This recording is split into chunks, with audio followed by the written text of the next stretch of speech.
Queridos amigos y hermanos, sean ustedes bienvenidos a un nuevo programa de Lecciones para la Eternidad. En esta ocasión, antes de comenzar, yo quisiera hacerles la invitación de que puedan compartir este video para que más personas puedan escuchar de la palabra de Dios y de esa manera el Evangelio pueda ser propagado para más oyentes. También puedas reaccionar, dar tu like, compartir y también puedas comentar alguna pregunta, algún saludo y nosotros vamos a estar gustosos de leer. Muy bien, en esta ocasión vamos a tratar la lección número 5 de la escuela sabática de la lección de este trimestre, que lleva por título y tiene un título bien interesante. Es la ira del amor divino. A veces pensamos que ira y amor pueden ser cosas opuestas, pero vamos a ver en la lección de esta semana que lo uno tiene que ver con lo otro en el carácter de Dios. Así que, antes de comenzar, yo quiero presentar a las personas, amigos nuestros que nos están acompañando. Por mi lado derecho tengo a Samuel, que de algunos días ha estado con nosotros también en esta lección de este trimestre. ¿Cómo está, Samuel? Muy bien, gracias a Dios, bendecido. Es una gran bendición estar más una vez en este hermoso programa, Lecciones para la Eternidad, y muy gustoso de estar compartiendo con ustedes esta hermosa lección que sin duda será de gran bendición para cada uno de nosotros. Amén. Por mi lado izquierdo voy a presentar a Ronald. ¿Cómo está, Ronald? Gracias, Joel, por la invitación. Para mí siempre es un placer de compartir la palabra del Señor y de hecho está llegando a ser una bendición las lecciones que estamos tratando durante este trimestre, que prácticamente revelándonos de manera más profunda acerca de lo que significa el carácter divino de Dios. Así es, Ronald, es verdad que a través de estas lecciones estamos viendo exactamente eso, el carácter de Dios, el carácter de amor y qué relación tiene con la justicia también.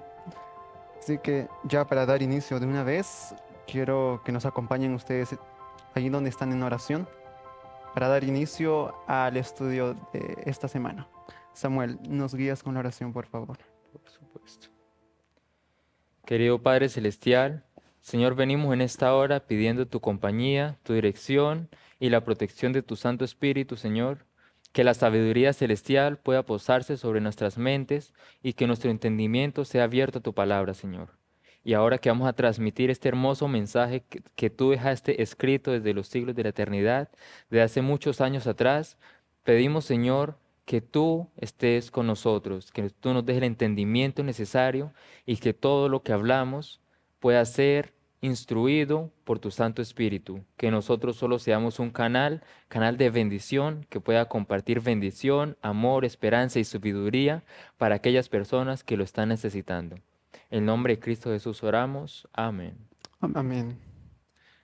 Muy bien, el título, y lo voy a repetir nuevamente, de la lección de esta semana, la lección número 5, es la ira del amor divino, el cual vamos a desarrollar algunas situaciones interesantes de algunas historias bíblicas en donde vamos a ver la ira de Dios manifestada y qué tiene que ver con su amor. Así que para dar inicio ya, quisiera que comencemos leyendo el texto de memoria que se encuentra en Salmos, el capítulo 78, el versículo 38. Pero eso voy a pedir a Ronald que nos ayude con la lectura. Ok, las escrituras dicen así: pero él, misericordioso, perdonaba la maldad y no los destruía. Apartó muchas veces su ira y no despertó todo su enojo. Ah, Mencionando así de manera breve, podemos ver de que Dios fue paciente, fue longánime para con su pueblo, de que no despertó todo su enojo, sino dice que perdonaba, tuvo compasión y no los destruía, apartaba muchas veces su ira. Sin duda alguna parece también ser contradictorio porque el título del mismo dice la ira del amor divino. Ujú. Ira y amor, ¿cómo pueden encajar en el carácter de Dios? Esta semana creo que vamos a desarrollar ese asunto, ¿no? Sí, exactamente es eso, Ronald, lo que vamos a ver en esta semana. Y a manera de introducción, para ya comenzar con el día domingo, quisiera que tengamos en consideración algunos textos que nos hablan acerca de la ira de Dios. ¿Qué es la ira de Dios? No no nos equivoquemos al pensar que la disciplina es la ira de Dios. Cuando Dios disciplina es porque ama a aquel objeto de su disciplina y tiene por objeto la restauración de aquella persona. Así que, ¿qué es la ira de Dios? Hay algunos textos que va a abrir delante de nosotros la idea de qué es la ira de Dios. El primero, Romanos capítulo 1, versículo 18, dice, porque la ira de Dios se revela desde el cielo contra toda impiedad e injusticia de los hombres que detienen con injusticia la verdad. ¿Contra quiénes? Contra la injusticia de los hombres, contra toda impiedad. En cambio, la disciplina de Dios se manifiesta para con los hijos de Dios. Dios, como un padre, a veces utilizando la imagen de un pastor con las ovejas, Dios disciplina para poder restaurar. En cambio, la ira tiene un objeto, vamos a decirlo así, distinto. Colosenses capítulo 3, versículos 5 y 6 dice, haced morir pues lo terrenal en vosotros, fornicación, y presten atención a lo que dice, fornicación, impureza, pasiones desordenadas, malos deseos y avaricia, que es idolatría, cosas por las cuales la ira de Dios viene sobre los hijos de desobediencia. Entonces, aquí tenemos una vislumbre más sobre los hijos de desobediencia. Después vamos a ver otro texto. Bueno, aquí no tengo la referencia. Dice así, antes se aflige, también se compadece, según la multitud de sus misericordias. Si no estoy mal, la lección también menciona este texto. Él también se aflige al dar la disciplina, bueno, no la disciplina, la ira.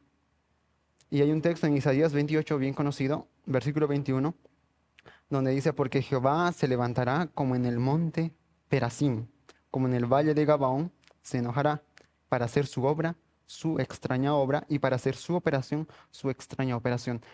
La manifestación de la ira de Dios no es algo que Dios lo hace por naturaleza o algo que Dios manifiesta normalmente. Es algo extraño, como dice el texto, es una extraña obra, es una acción, una operación extraña a la actitud normal de Dios. Porque realmente Dios no quiere dañar a sus criaturas, pero el amor exige justicia. Ahora, tengamos en cuenta algo, Dios no va a dejar de lado su misericordia al derramar su ira. Y tampoco Dios deja de lado su justicia al perdonar o amar al pecador. Es algo que está entrelazado en el carácter de Dios, es algo que es solo uno. Dios es justo al amar y perdonar al pecador, como también es misericordioso al derramar su ira contra el pecado.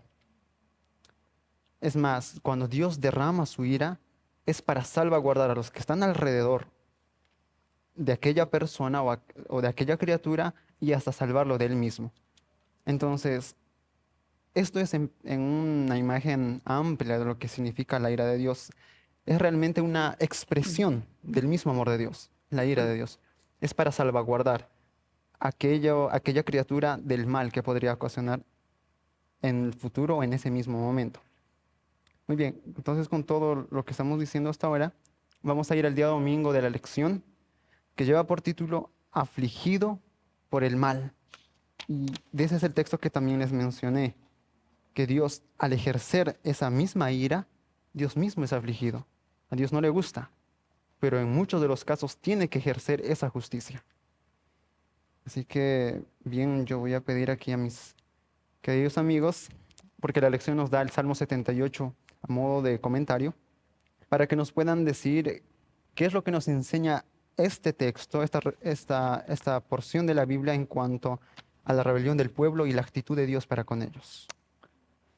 Bien, es interesante hablar de la ira de Dios, porque de hecho cuando hablamos de la ira de Dios no estamos hablando de una iniciativa de parte de Dios, una iniciativa arbitraria, incontrolable o vengativa para herir a su pueblo. No estamos hablando de ese tipo de actitud de Dios, sino más bien la ira de Dios es una respuesta santa y paciente al pecado.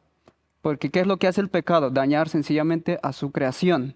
Y Dios tiene una ira santa, justa y piadosa hacia lo malo, hacia la maldad, hacia el pecado. Entonces es interesante tener estos conceptos claros porque hoy en día tenemos ideas muy equivocadas acerca del verdadero carácter de Dios, ¿no? Como ya hemos mencionado, Dios es amor y a la misma vez es un Dios airado. La Biblia, de hecho, nos habla bastante de eso, pero es una respuesta santa y justa. En el capítulo 78 del libro de Salmos, nosotros encontramos de manera amplia acerca de cómo Dios libró a su pueblo Israel, los condujo para Canaán, ¿no? Queremos leer algunos versículos, me gustaría leerlas todas, mas sin embargo tardaríamos mucho porque tiene una profundidad y una aplicación para hoy. El libro de Salmos 78 dice, voy a leer algunos versículos, capítulo 78, versículo 10, por ejemplo. Mira lo que dice. Esta fue la actitud del pueblo. El versículo 8 hablaba de que no sean como sus padres, generación contumaz, rebelde, generación que no dispuso su corazón ni fue fiel para con Dios su espíritu. Dios siempre dándole consejos a su pueblo. En el versículo 10 dice que este pueblo no guardaron el pacto de Dios ni quisieron andar en su ley, sino que se olvidaron de sus obras y de sus maravillas que les había mostrado. Delante de sus padres hizo maravillas. Y empieza a contar acerca de cómo Dios sacó de la tierra de Egipto y cómo Dios dividió el mar Rojo y los hizo pasar en tierra seca. El versículo 13, y cómo Dios estaba a su presencia durante la noche, aquella columna de fuego, y durante el día aquella columna de nube blanca, versículo 14. Ahora, interesante, versículo 17 termina diciendo, pero aún, o sea, a pesar de que Dios manifestó su compañía, su cuidado, dice versículo 17, pero aún volvieron a pecar contra él, rebelándose contra el Altísimo en el desierto, pues tentaron a Dios en su corazón, pidiendo comida a gusto. O sea, Dios había guiado por el Mar Rojo, les había dado agua en pleno desierto, pero dice, aún pecaron, aún se rebelaron contra su Creador. Versículos 34 y 38 también hablan cosas interesantes como ellos no se volvían a su Creador, se acordaban de que Dios era el refugio, pero se lisonjeaban con su boca y con su lengua, dice, le mentían, pues sus corazones no eran rectos con Él y nunca guardaron aquel pacto que mas Dios fue fiel en su pacto. Él siempre recordaba ese pacto que había hecho con Abraham, de que Abraham sería padre de naciones y que su descendencia sería como las estrellas del cielo. Dios fue fiel a ese pacto y no los destruía. Dios fue paciente, longánime. ¿Y cómo el pueblo respondía? Con rebelión. Y yo me preguntaba, ¿no? Si tan solo ocurriera eso en un caso familiar, donde un padre de familia que tiene hijos, que le da toda su protección, todo amor, no les hace faltar absolutamente nada, y el hijo le responde con rebeldía, desobediencia, indiferencia, rechazo continuo. ¿Cuál es la actitud de un padre? Normalmente lo que hace el padre es que como ama a ese hijo no le gusta que siga un mal camino. Muchas veces tiene que disciplinar. Y muchas veces nosotros confundimos cuando Dios hace de la misma manera con nosotros, pensamos que Dios está enojado, que nos quiere destruir. No. Joel, yo creo que hizo una buena aclaración al principio. No confundamos la disciplina con la ira, ¿no? Así que nosotros podemos ver sin duda alguna de que la ira de Dios es una indignación justa, ¿sí? Una indignación amorosa por el pecado. En conclusión, Es eso exactamente. Samuel, ¿qué más nos puedes decir acerca de que Dios es afligido por el mal? Sí. Antes de todo, sin duda Ronald hizo una magnífica transliteración de la histórica, repaso histórico muy bueno. Sin embargo, yo quiero compartir con ustedes el ciclo que está en la lección de cómo era el pueblo de Israel, ¿verdad? Dice, Dios se retira en respuesta a las acciones del pueblo. El pueblo es oprimido por naciones extranjeras. El pueblo clama a Dios por su liberación. Dios libra al pueblo. El pueblo vuelve a rebelarse contra Dios y a menudo de forma más atroz que antes. ¿Por qué traje yo eso a colación ahora? Porque sin duda a veces, ellos, ¿cuánto tiempo duraron en ese ciclo? Mucho tiempo. a veces nosotros también podemos estar en este mismo ciclo.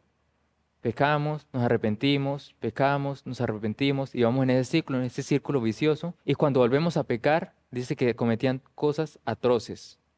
Solo quería hacer ese salvamiento. Ahora a la pregunta que hizo Joel, quiero que ustedes vayan en sus Biblias al libro de Lucas, el capítulo 19, el versículo 42, que dice así, diciendo, oh, si hubieses conocido aún tú, a lo menos en este tu día, lo que te toca a tu paz, pero ahora está encubierto a tus ojos. ¿Por qué quise traer ese versículo para ustedes? En la matutina, Cada día con Dios, la página 107, algo que explica sin duda de una manera muy interesante cómo Dios se aflige por las iniquidades del pueblo. Dice así, las nubes de la ira divina se estaban acumulando sobre Jerusalén. Cristo vio a la ciudad sitiada, la vio perdida, con la voz alterada por lágrimas exclamó.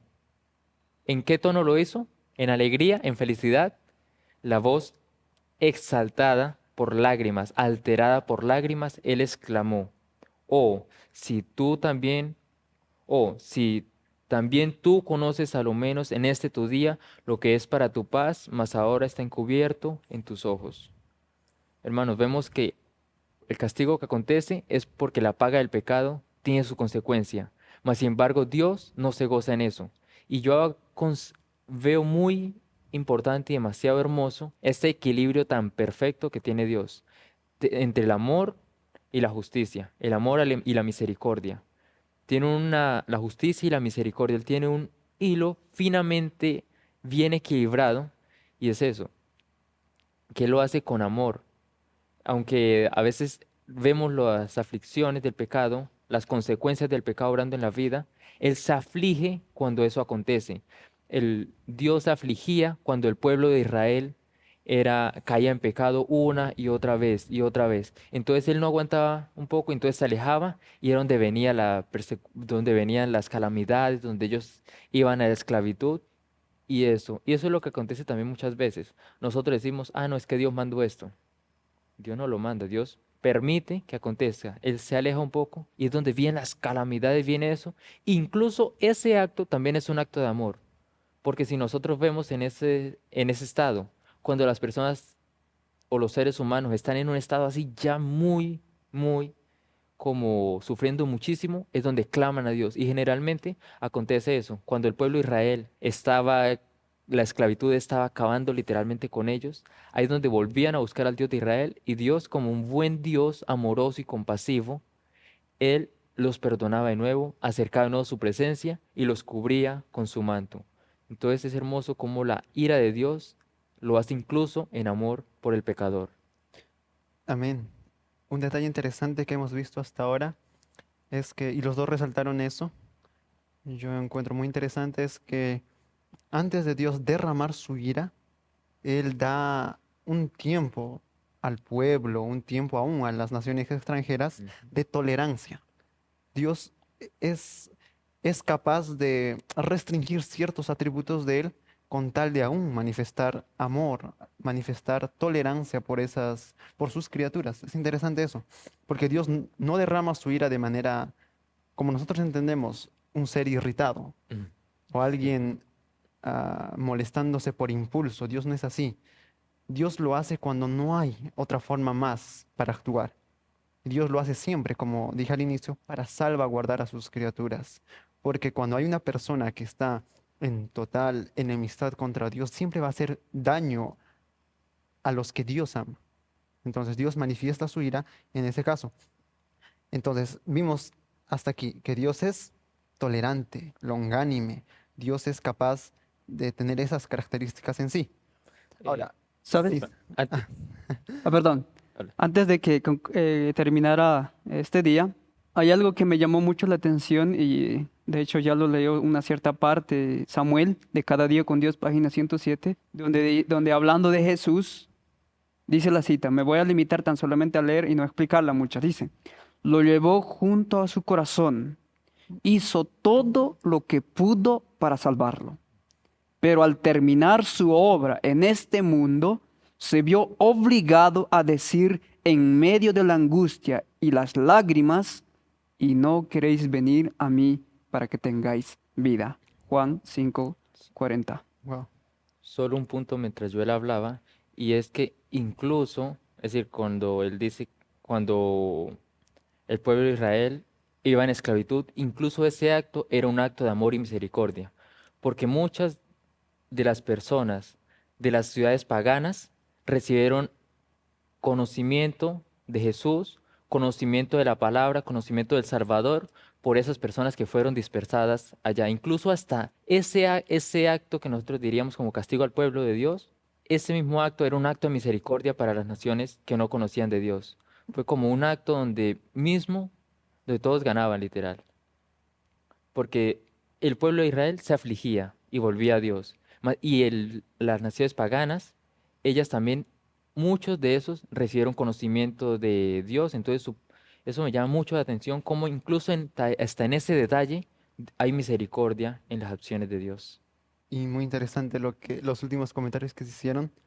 Realmente Dios nos lleva junto a su corazón y eso es lo que hizo con Israel, hasta que no hubo otra opción para salvarlos. Entonces vimos que Dios es lento para airarse y de eso es lo que se trata el día siguiente, el día lunes. Y es interesante porque hubo un profeta, que la lección también lo menciona, que le reprochó a Dios por ser lento para airarse. Entonces yo creo que vamos a comentar ahora acerca de eso, acerca de la historia del profeta Jonás y la experiencia con Nínive. Sí, Ronald. Bien, la historia de Jonás es una historia muy interesante. Nosotros conocemos que Nínive era una ciudad pagana. Jonás, un profeta que escogió Dios, le manda a una nación pagana diciendo que le iba a destruir.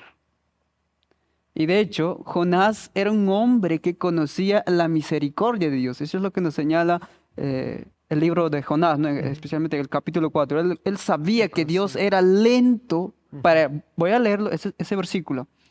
Ojo, mira lo que dice el versículo 4. Vamos a leer de 1 y 2. Dice, pero Jonás se apesadumbró en extremo y se enojó. La razón por la que aquí se enoja Jonás es porque él había profetizado que Nínive sería destruido, mas sin embargo salió desde la corte del palacio del rey un edicto para que todo el pueblo entrara en ayuno, vestido de cilicio y ceniza, y aún los animales.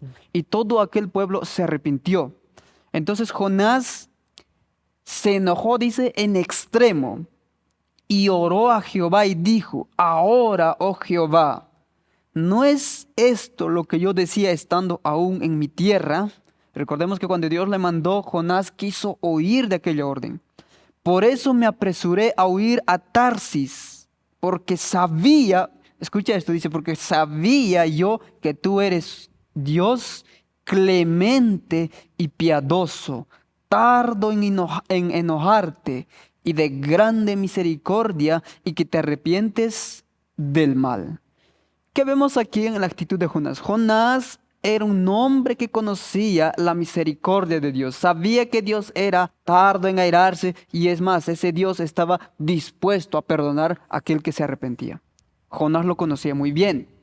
Ahora, Jonás se enoja porque ahora él piensa que como él había anunciado que ese pueblo iba a ser destruido y ahora no fue destruido, él se enoja porque ahora le van a acusar ¿de qué? De falso profeta.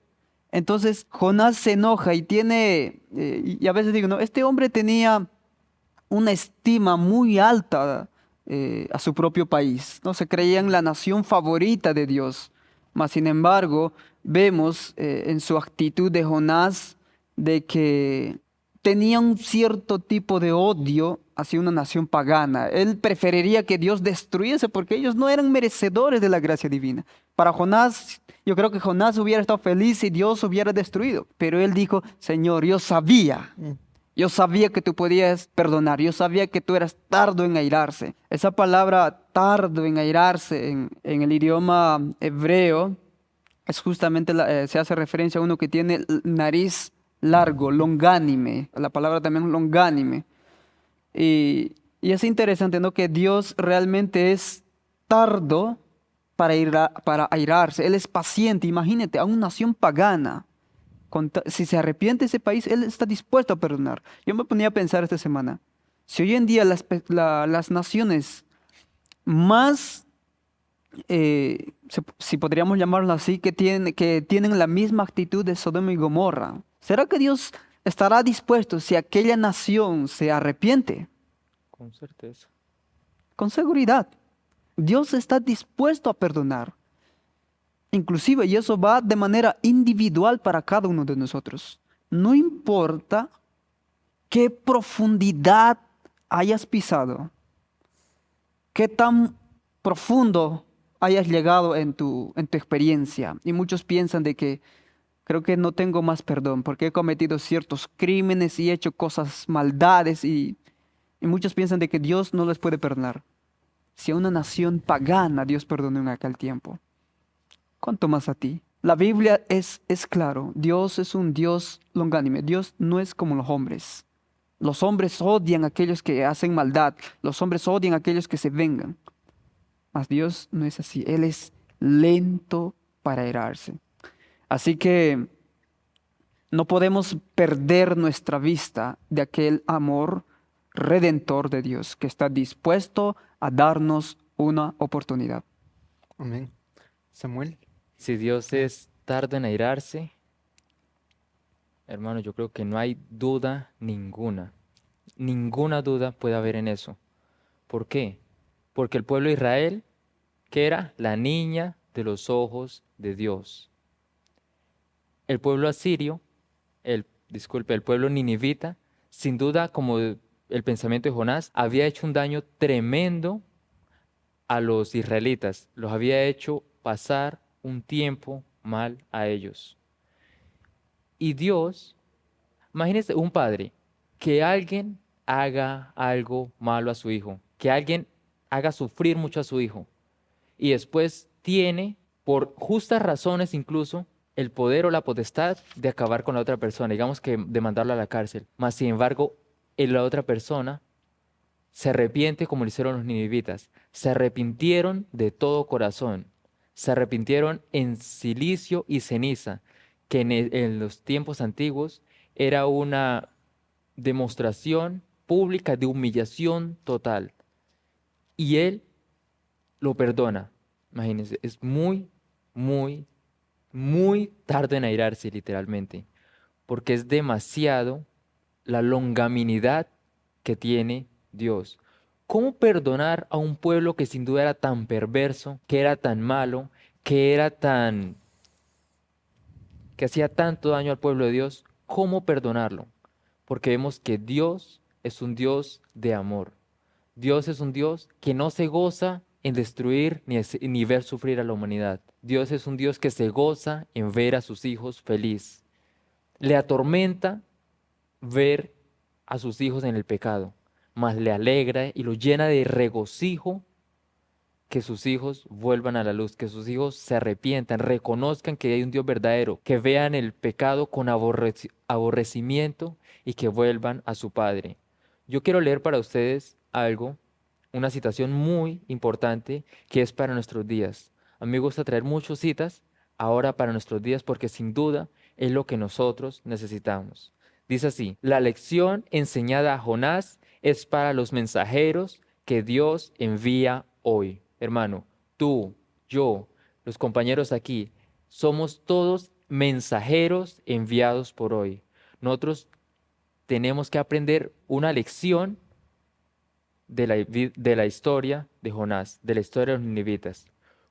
Sigue diciendo la cita, cuando las ciudades de las naciones necesitan tan ciertamente conocer los atributos y propósitos del verdadero Dios, como los ninivitas de antaño.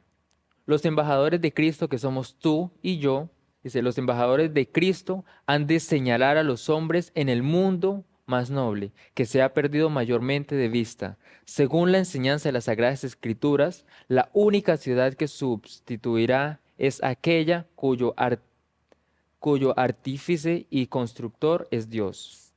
La única ciudad que subsistirá, que quiere decir que permanecerá, es aquella que su artífice y su constructor es Dios. Con el ojo de la fe, ojo, es muy importante ese texto, con el ojo de la fe, el hombre puede contemplar el umbral del cielo, inundado por la gloria de Dios, del Dios viviente. Mediante sus siervos, el Señor Jesús invita a los hombres. Recuerden que esta es una citación hecha para nosotros hoy. Mediante sus siervos, que somos nosotros, el Señor Jesús invita a los hombres a luchar con ambición santificada para obtener la herencia inmortal. Le insta a hacerse tesoros junto al trono de Dios. Profetas y Reyes, página 204 y 205. Hermanos, si ustedes tienen tiempo, yo les recomiendo mucho leer esas páginas, porque es algo para nosotros hoy. Hermanos, nosotros debemos aprender mucho de esta historia de Jonás. Debemos ser longánimes, debemos hablar a las personas, debemos mostrar la luz a aquellos que no conocen. Hacer que aquellas personas, esa predicación como la fue de Jonás, una predicación poderosa, una predicación que denote que Cristo Jesús viene, una predicación que con nuestro testimonio y el Espíritu Santo en nosotros haga reflectir a aquellas personas, haga reflexionar a aquellas personas que están hundidas en el pecado y ellas quieran volver a Dios, que ellas quieran arrepentirse, que se humillen o que nos humillemos nosotros también en silicio y ceniza y que nos arrepintamos y que hagamos que esas personas todos puedan entrar a esa ciudad cuyo único artífice y constructor es Dios, porque es la única ciudad que perdurará.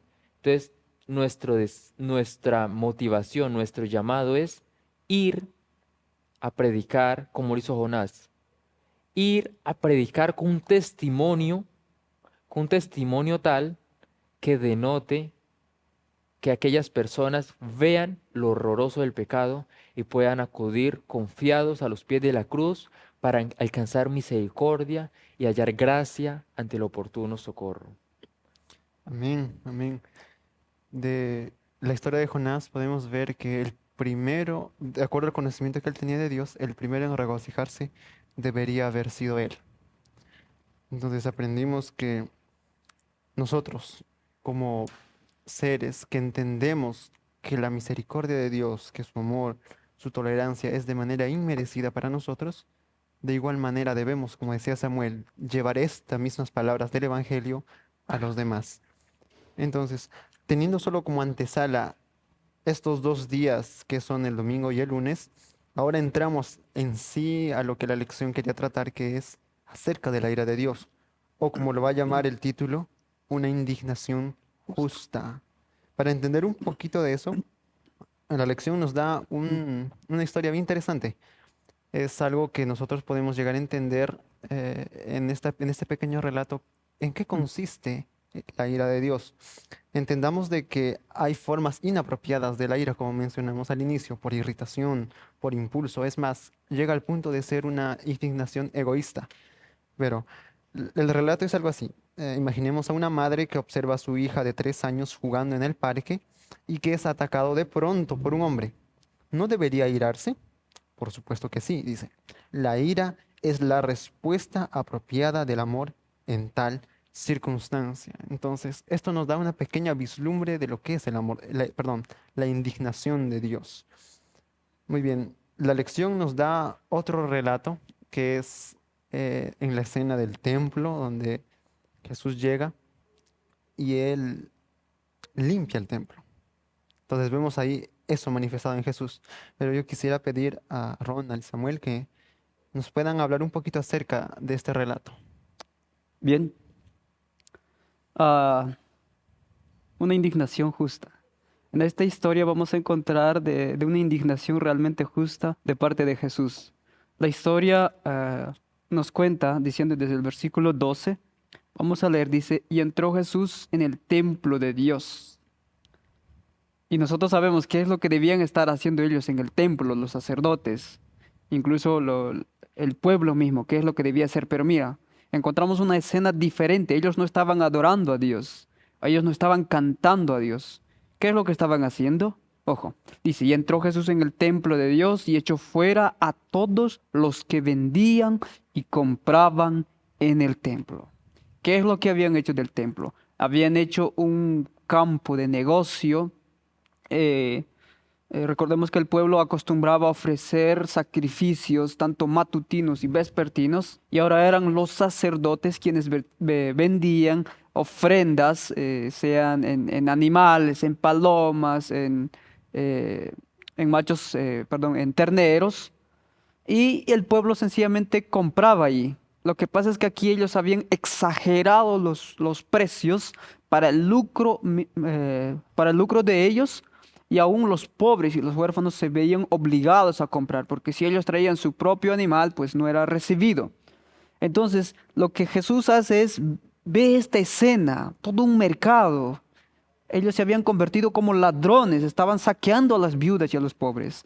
Y dice, echó fuera a todos los que vendían y compraban en el templo y volcó las mesas de los cambistas y las sillas de los que vendían palomas. Y les dijo, escrito está, mi casa, casa de oración será llamada, mas vosotros la habéis hecho cueva de ladrones. Este pueblo que debía ser una luz, debía ayudar a los pobres y a los huérfanos, debía darle, devolverle inclusive o ayudarle en la curación de ciertas enfermedades. Este pueblo había sido dado justamente para suplir las necesidades de la viuda y del hambriento. Mas en esta escena vemos que ellos se habían convertido, como Jesús mismo lo mencionó, cueva de ladrones. ¿Cuál fue la reacción de Jesús? Volcó todo. Inclusive esa misma historia muestra Juan 2, 14 y 15.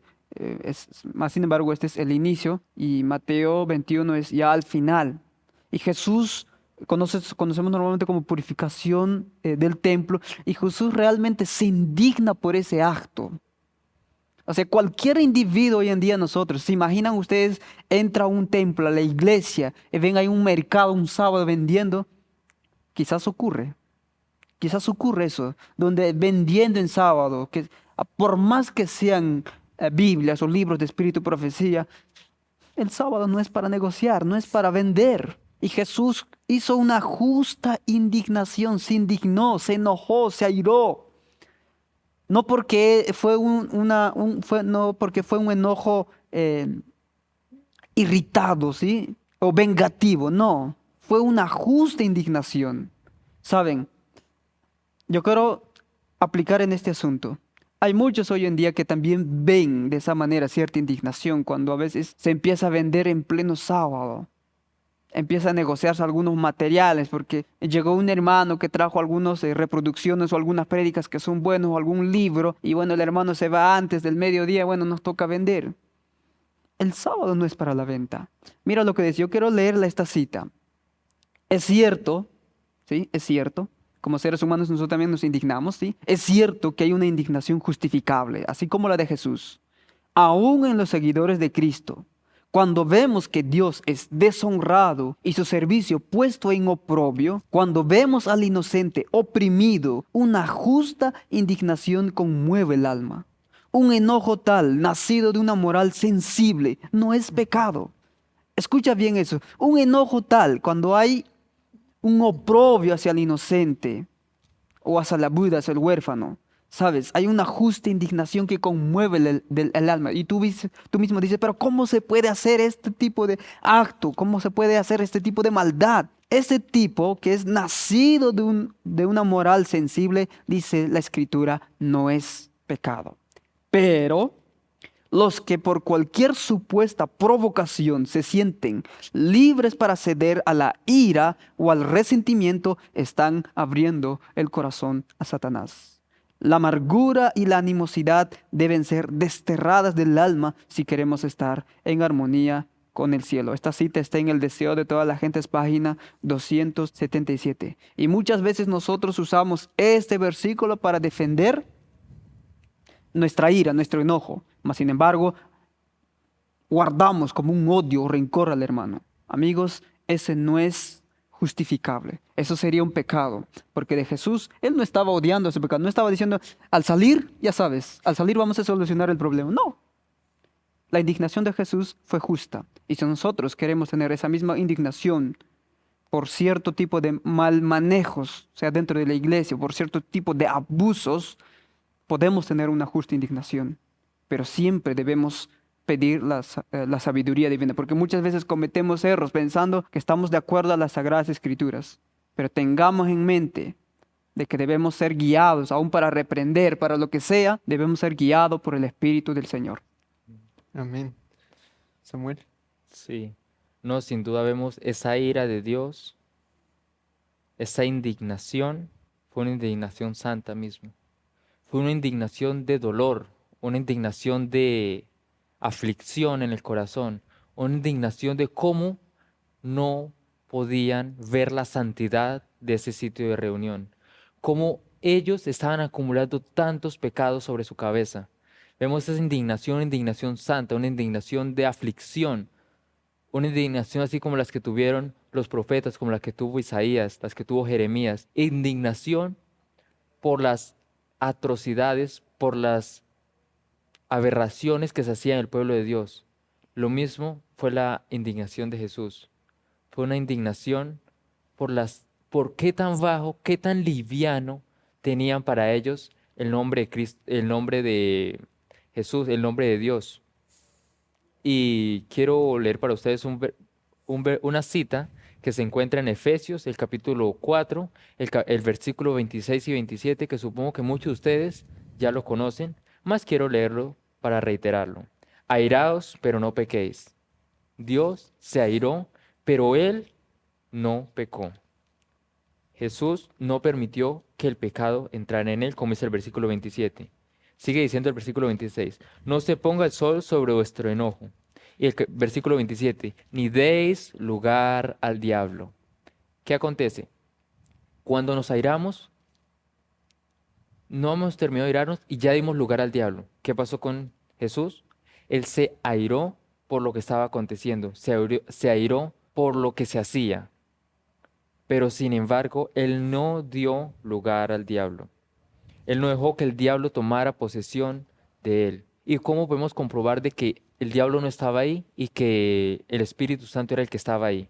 Porque dice aquí una cita, un miedo aterrador se apoderó de la multitud que sintió la sombra de la divinidad de Cristo. Gritos de terror escaparon de cientos de labios palidecidos mientras la multitud se precipitaba del lugar. Jesús no lo golpeó con el látigo, no lo golpeó con el látigo de cuerdas, sino que a sus ojos culpables aquel simple instrumento les pareció como espadas relucientes y fruncidas, girando en todas direcciones y amenazando con derribarlos. Si la presencia del Señor santifica el monte, su presencia hacía sagrado el templo, erigido igualmente en su honor. Entonces es hermoso cómo Él no tuvo que golpearlos para que ellos recapacitaran o sintieran ese terror. Dice que Jesús no los golpeó con látigos de cuerdas, sino que a sus ojos culpables, cuando vieron la divinidad de Dios, cuando vieron la solemnidad, lo que realmente significaba estar en el templo de Dios, ellos se sintieron totalmente indignos, se sintieron totalmente sin cobertura, se sintieron desnudos ante Dios. Y es lo que hace el Espíritu de Dios en la vida del pecador. Él lo desnuda, Él genera un miedo, una aterración de las personas. Entonces vemos que esa ira de Dios fue por las cosas que estaban aconteciendo, por las aberraciones que estaban aconteciendo en su pueblo y por los pecados que se estaban acumulando en las cabezas de aquellos que estaban vendiendo ahí. Incluso ese mismo airamiento de Dios, de Jesús, fue para ver si aquellos que estaban ahí recapacitaban y, como dijimos en el día anterior, volvían a los pies de Jesús, reconocían que estaban haciendo mal, aunque fue un poco dramático, reconocían que estaban haciendo mal y se arrepentían de una manera sincera y de una manera con total sinceridad ante Dios y de corazón. Es bien interesante que tanto Ronald como Samuel nos mostraron la diferencia entre una ira egoísta y la justa indignación que demuestra Jesús. No solamente en la ocasión de la limpieza del templo o la purificación del templo, sino hay otras ocasiones que la lección también menciona, pero están basados sobre el mismo principio. Yo quisiera solamente compartir una cita de la Sierva del Señor también, Exaltada a Jesús, página 331. Voy a leer ciertas partes de aquí. Dice, la indignación de Cristo iba dirigida contra la hipocresía, los groseros pecados de los cuales los hombres destruían su alma, engañaban a la gente y deshonraban a Dios. Dice más abajo, sentía una santa ira contra el príncipe de las tinieblas, pero no manifestó irritación. Así también el cristiano que vive en armonía con Dios. Dice después que y posee sus suaves atributos del amor y la misericordia, sentirá una justa indignación contra el pecado, pero no le incitará la pasión a vilipendiar a los que le vilipendien. Después dice, conservará en Cristo la serenidad y el dominio propio. Uno puede manifestar esa justa indignación, pero va a estar siempre presente la serenidad y el dominio propio. Y eso es lo que caracteriza la justa indignación o la ira divina. Muy bien, ahora hay una pregunta y es, ¿será que Dios se agrada en derramar su ira o en afligir? De ninguna manera. Claro que no, y de eso es lo que se trata el siguiente día, el día miércoles. Lleva por título, Dios no se complace en afligir. Es interesante la idea que vamos a transmitir aquí porque podemos ver en muchas ocasiones que Dios derrama sus juicios. Lo hemos visto en el diluvio, en Sodoma y Gomorra, en algunas ciudades cananeas. Nínive iba a ser el objeto de los juicios divinos, pero ahora la cuestión es aquí, ¿será que Dios se agrada en hacer esas cosas? Y de eso es lo que yo quisiera que Ronald y Samuel nos puedan hablar un poquito acerca de este asunto.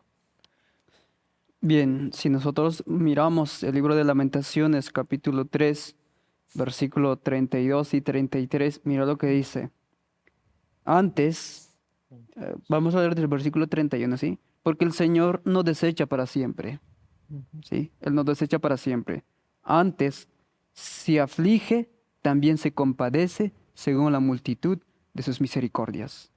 Porque no aflige ni entristece voluntariamente a los hijos de los hombres. Es de ahí justamente donde lleva también el título, ¿no? Dios no aflige voluntariamente. Dios no se goza cuando Él ve sufrir al ser humano. No.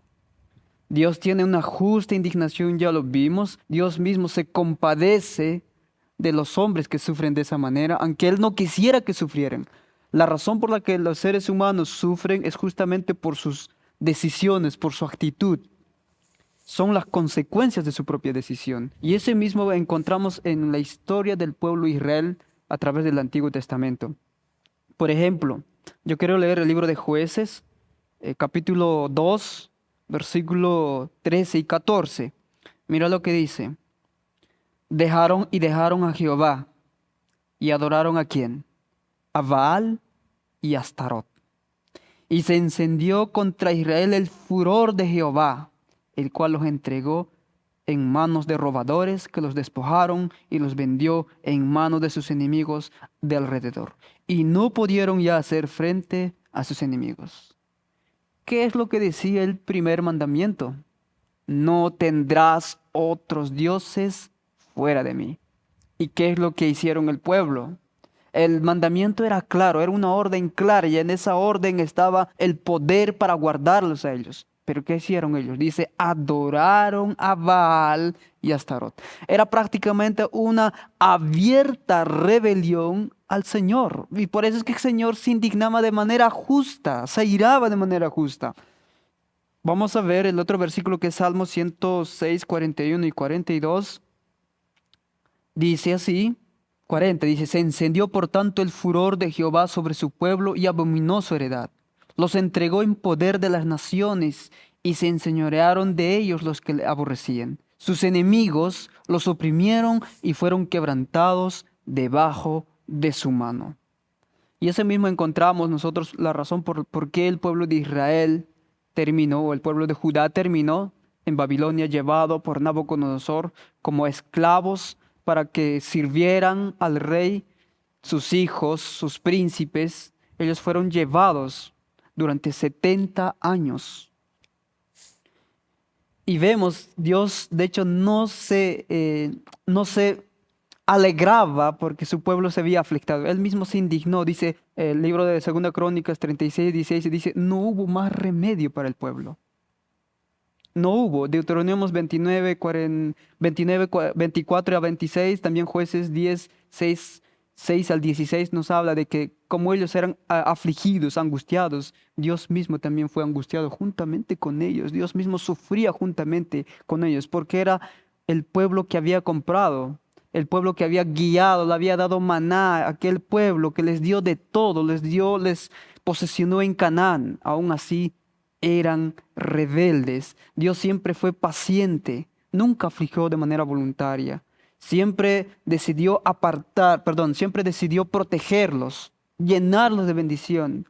Pero cuando ellos decidían adorar a Baal o a Astaret, Dios decidió apartar su protección. ¿Quién vino? Los babilonios.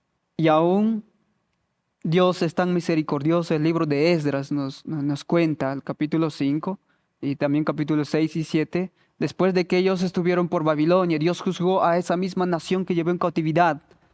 Y Dios también les trajo de vuelta a esa nación rebelde.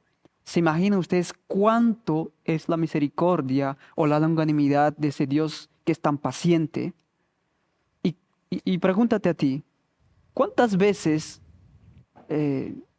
cuántas veces has sido tan infiel, tan desobediente? ¿Cuántas veces has rechazado a los llamamientos del Espíritu Santo en tu vida? Porque Dios tiene diferentes maneras de llamarnos. Cada vez que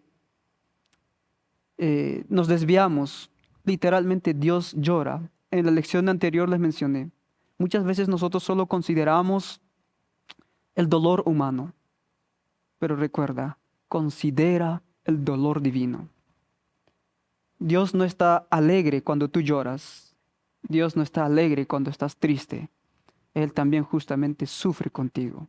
¿Y por qué muchas veces sufrimos? Son sencillamente nuestras malas decisiones. Y aún así Dios, su amor sigue extendiéndose.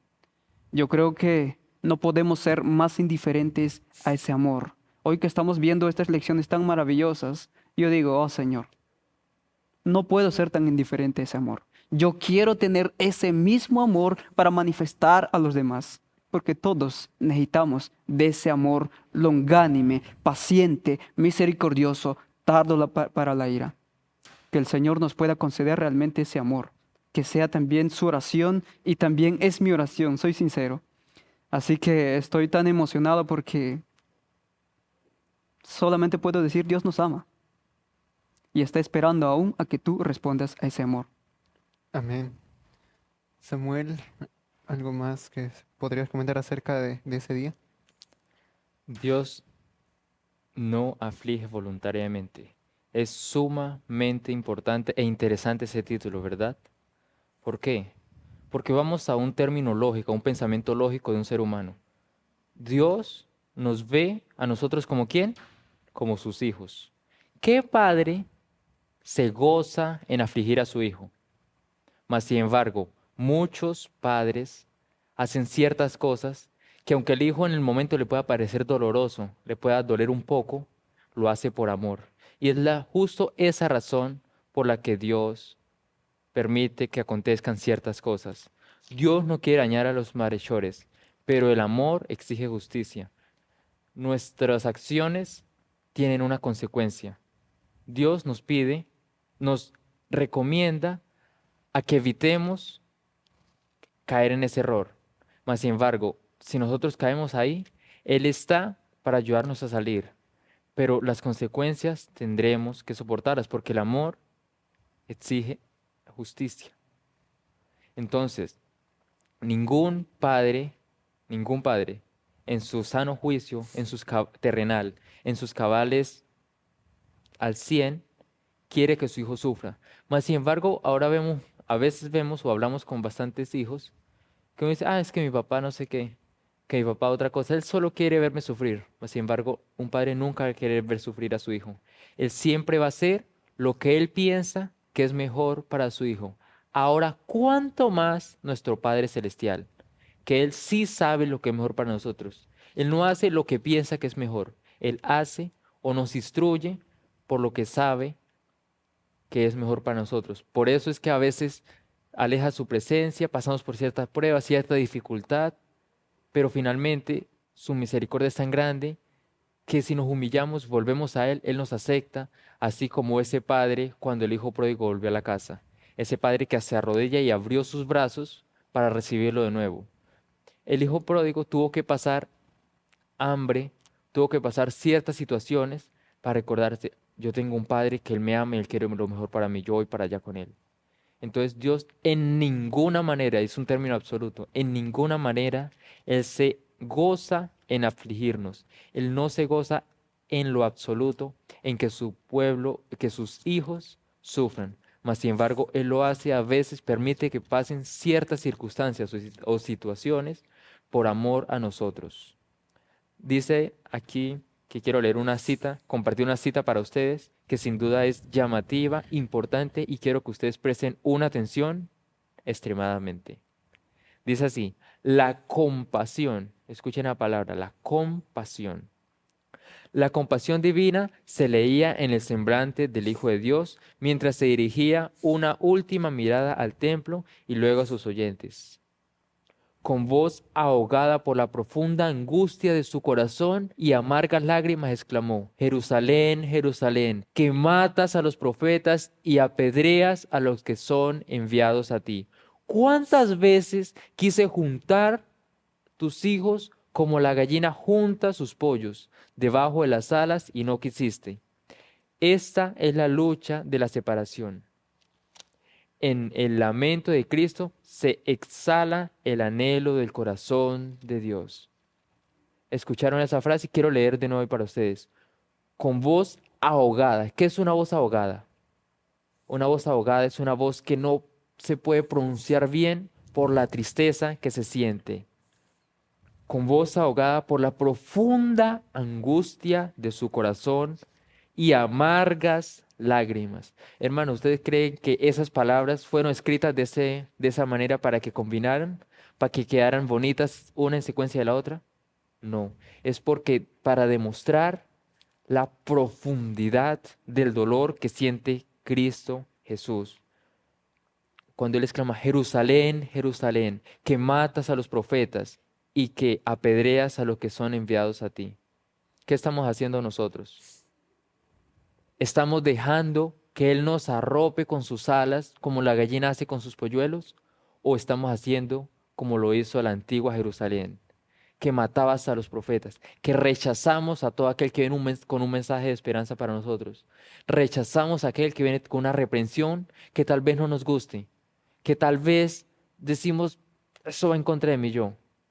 Mas sin embargo, no debemos rechazar porque Dios quiere juntarnos bajo sus alas y cubrirnos de las diversas calamidades, de la dureza, la triste y aberrante enfermedad que es el pecado. Él quiere cubrirnos de eso con sus alas, porque Él ya pagó con su sangre por nuestra salvación. Su sangre ya limpió nuestro pecado, su sangre limpió nuestras dolencias, nuestras heridas las curó. Necesitamos aceptar esa sangre en nosotros, dejar que Él nos cubra con sus alas de amor, que Él nos cubra con sus brazos, para que así podamos finalmente ir con Él, cumplir la voluntad del Padre y hacer que nuestro Padre Celestial se sienta orgulloso de nosotros, que nuestro Padre Celestial se sienta feliz, que Él pueda decir, mi sacrificio no fue en vano, mi sacrificio fue hecho por Él y Él está luchando porque quiere hacer mi voluntad. Por eso voy a ayudarlo, por eso voy a protegerlo, por eso si necesita algo voy a estar ahí. Y si ese es el pensamiento de Cristo Jesús, dice el pensamiento de Dios, supongamos que Dios tal vez se goza en afligir a los seres humanos. Si se goza en afligirlos, ¿por qué manda a su Hijo? Él se goza en que su Hijo unigénito, su primogénito, viniera a morir por nosotros en ninguna manera. Dios no se goza en lo absoluto en que sus hijos sufran. Mas, sin embargo, por ciertas circunstancias, ciertas decisiones que tomamos, sufrimos un poco. Pero ese sufrimiento incluso es en amor para nosotros mismos. Es amor para que volvamos a sus pies, amor para que volvamos a Él, para que lo reconozcamos y permitamos que Él luche las batallas por nosotros, que Él tome de nosotros todo lo malo, que tome de nosotros todo lo que nos genera dolor, todo lo que nos genera sufrimiento y nos dé una paz y una benignidad que simplemente va a traer felicidad para nuestra vida, felicidad para nuestro carácter y felicidad en esta vida y en la venidera, que es la que todos aguardamos. Amén. Sin duda alguna, la ira de Dios manifestada contra los pecadores es enviada únicamente cuando ya no hay más remedio para eso. Ujú. Segunda de Corintios 36:16 dice al final, hasta que subió la ira de Jehová contra su pueblo, porque ellos hacían escarnio de sus mensajeros, menospreciaban sus palabras y se burlaban de sus profetas. Dice que subió la ira de Jehová contra su pueblo y no hubo ya más remedio. Es ahí cuando se derrama la ira de Dios. Entonces, con lo que acabamos de escuchar, no tiene sentido en el carácter de Dios la idea de un infierno eterno, donde Dios va a estar viendo sufrir eternamente a sus criaturas. Es verdad que son ellas quienes voluntariamente deciden eso, pero no es parte de la naturaleza de Dios ver sufrir eternamente a sus criaturas. Vimos en una cita que mencioné que Dios siente esa justa indignación, esa ira santa contra el príncipe de las tinieblas, pero no es causa de su irritación. Dios no se irrita. Así que al final de cuentas, la ira de Dios manifestada contra el mal va a terminar erradicando completamente al pecado, pero esto va a proceder únicamente de su amor por nosotros y por el deseo del bien final del universo. Muy bien, así que pasamos al día jueves, en donde lleva por título Mostrar compasión. La lección tiene una estructura bien interesante, nos da como una precuela en cuanto al asunto de la ira de Dios. Nos habla un poquito acerca de esto, nos habla acerca de que Dios no tiene agrado en derramar sus juicios y ahora nos habla acerca de nuestra actitud frente a esto. Cómo nosotros debemos actuar con nuestros semejantes, es más, con las personas quienes nos hacen daño a nosotros, teniendo en cuenta este asunto de la ira de Dios. Así que consideremos también a Dios como el que va a tomar las riendas de nuestras dificultades.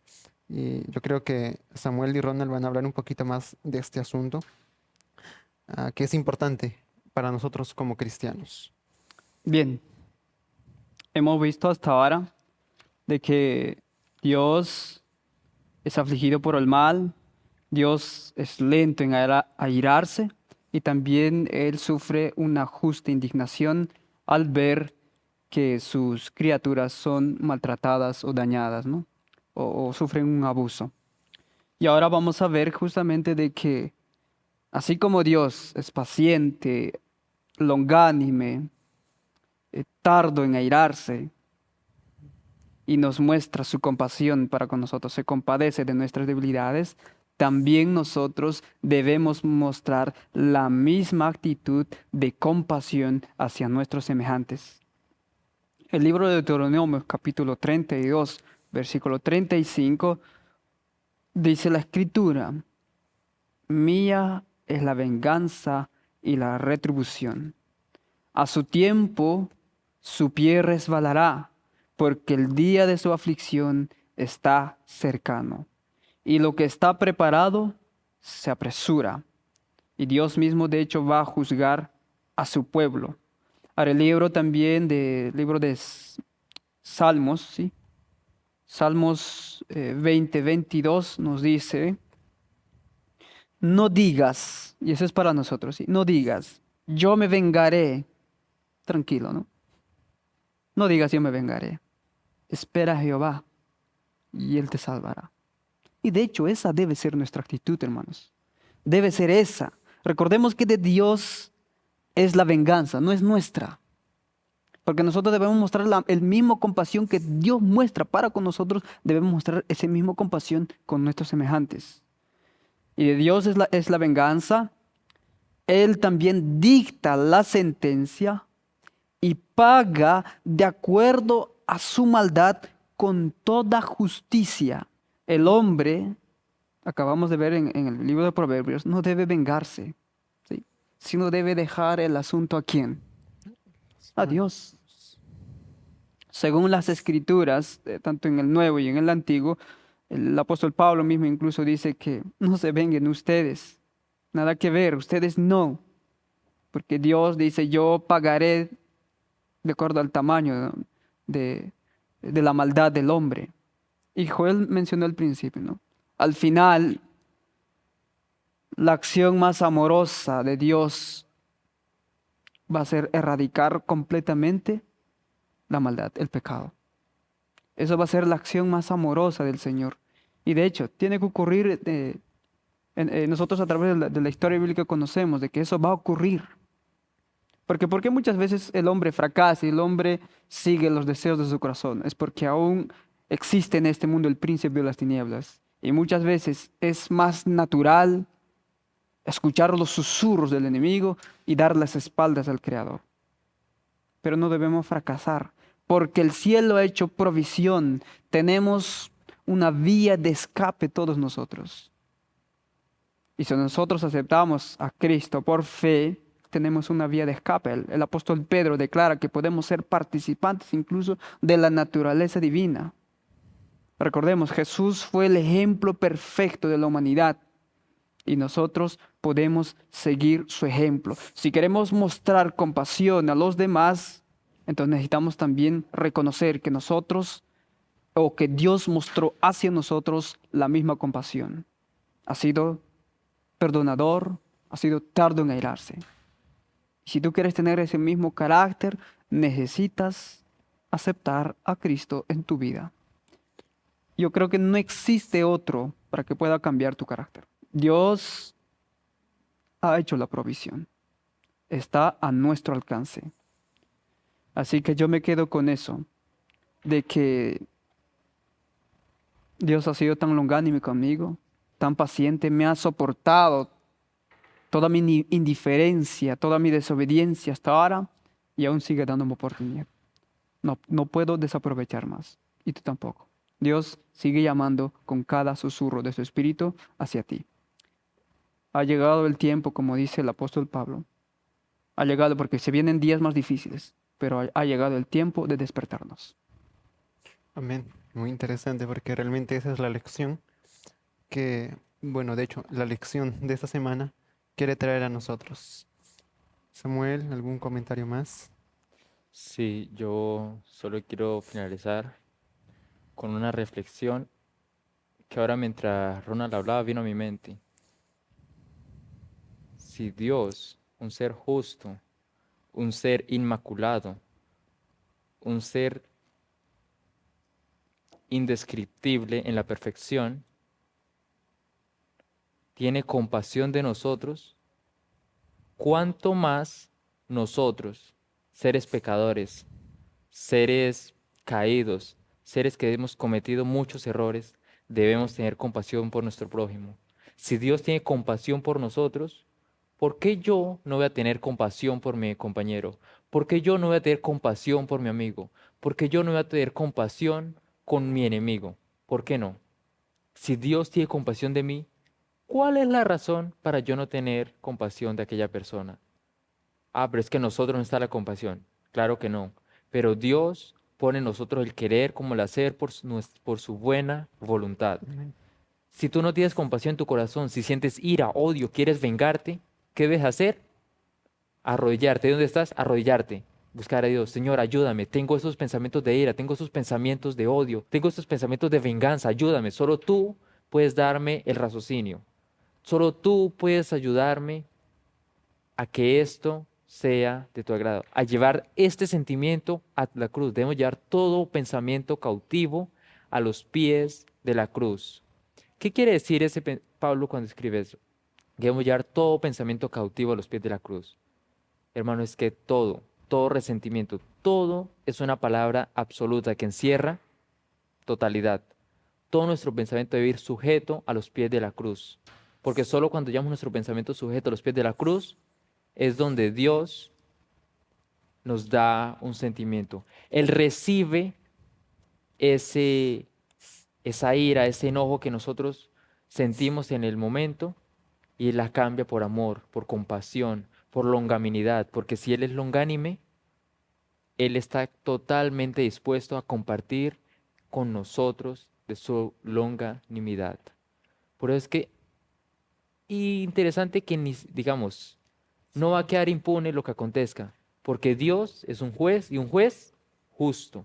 Dios es justo en todos sus caminos, en todas sus acciones, todas sus obras, sus pensamientos, todo lo que Él hace es basado en el amor y la justicia de un término de equilibrio perfecto. Entonces, mía no es la venganza, porque la venganza es del Señor. Debemos dejar que Él, como juez justo que conoce todo, Él se encargue de hacer venganza o se encargue de hacer justicia por nosotros. Debemos llevar ese sentimiento que sin duda aparece en nosotros. Cuando nos hacen algo, cuando nos acontece, nos hacen algo malo que tal vez consideramos injustos, ese sentimiento surge en nosotros, porque es parte de nuestro pensamiento o sentimiento pecaminoso. Mas, sin embargo, tenemos una salida. ¿Y es cuál? Llevarlo a los pies de la cruz, arrodillarnos en ese momento y llevarlo ante Jesús. Tal vez nos airemos, pero no dejemos que el diablo entre en nosotros y tome posesión de nosotros y que nos lleve a una acción terrible, sino que debemos dejar que Dios se haga cargo de eso. Porque ¿quién soy yo para juzgar? ¿Quién soy yo para determinar aquella persona no la voy a perdonar? Aquella persona no voy a tener compasión de ella. Porque ¿quién soy yo para hacer eso? Si Dios, que es un juez justo, no lo hace ahora, mas sin embargo que no lo hace ahora no significa que no lo hará. En el final de los tiempos, en el final, Él hará justicia por cada acción, por cada acción diminuta, pequeña que haya sido. Él va a hacer justicia porque Él es un Dios y un juez justo, misericordioso y compasivo. Entonces debemos entregarle todo, la ira, todo el enojo, el resentimiento a Cristo Jesús y que Él nos devuelve en amor, compasión, benignidad, paciencia y de ahí para frente. Debemos tener fe, debemos orar, compartir, crear conciencia y lo más importante, tener una relación diaria a cada momento, a cada instante, a cada minuto y segundo con Dios, porque es la única forma en la que saldremos victoriosos. ¿Fue el secreto de Enoc? Fue el secreto de Enoc. ¿Qué aconteció con él? Él fue trasladado al cielo sin ver la muerte. ¿Nosotros queremos ser trasladados al cielo sin ver la muerte? Hermanos, tengamos relación con Dios, tengamos una comunión directa, tengamos una comunión íntima con Él, diario, a cada minuto. Estudiemos la vida de Enoc a detalle. Y si Él pudo, nosotros con certeza podremos hacerlo en nombre de Cristo Jesús. Entonces mi deseo es que el Señor, que tú permitas que el Señor tome posesión de tu vida, que entregues todo lo que que entregues a Él todo lo que te está afligiendo y que dejes que Él tome posesión de tu vida y verás que va a ser paz, alegría, felicidad lo que tú vas a experimentar en tu corazón y que la benignidad del cielo pueda tomar posesión de tu vida y de tu corazón. Que el Señor lo bendiga. Amén. Realmente esa es nuestra parte en esta cuestión. Sign of the Times, 3 de marzo de 1887 dice, nuestro Dios es clemente, compasivo y misericordioso. Conoce nuestras debilidades y necesidades y aliviará nuestra flaqueza si confiamos en Él. Realmente esta es la parte que al ser humano le toca entregar todo lo que le aqueja delante de Dios y Él se va a encargar de todo eso. Así que yo quisiera cerrar este bendecido estudio en esta ocasión leyendo Patriarcas y Profetas en la página 295 que dice así. Está hablando en el contexto del pueblo de Israel eh, teniendo el becerro de oro y Dios haciendo justicia delante de ellos. Dice, el amor no menos que la justicia exigía que este pecado fuera castigado y fue así. Pero Dios les dio la oportunidad de que ellos decidieran permanecer en el error o arrepentirse. Dice después, por obra de la misericordia de Dios, miles de personas sufrieron para evitar la necesidad de castigar a millones. Para salvar a muchos, había que castigar a los pocos. Y esta es la forma en cómo Dios actúa. Así que podamos aprender del carácter de Dios, podamos entregar todo lo que nosotros somos delante de Dios. Como decía Samuel, nuestras malos pensamientos, nuestra irritación delante de Dios, y que Él sea quien transforme todo eso que hay en nuestro corazón. Así que ya llegando al final de este estudio, solamente quiero agradecer a usted que nos está viendo, que nos acompaña cada semana en el estudio de esta lección. También agradecer a Ronald por su tiempo, a Samuel, que nos ha estado acompañando en estos días y que realmente son de mucha bendición. Así que el Señor pueda bendecir su vida, pueda bendecir también sus quehaceres, y que nosotros podamos aprender la Biblia y podamos llevar al mundo la revelación del carácter de Cristo. Amén. Que el Señor los bendiga. IAG, juntos avanzaremos.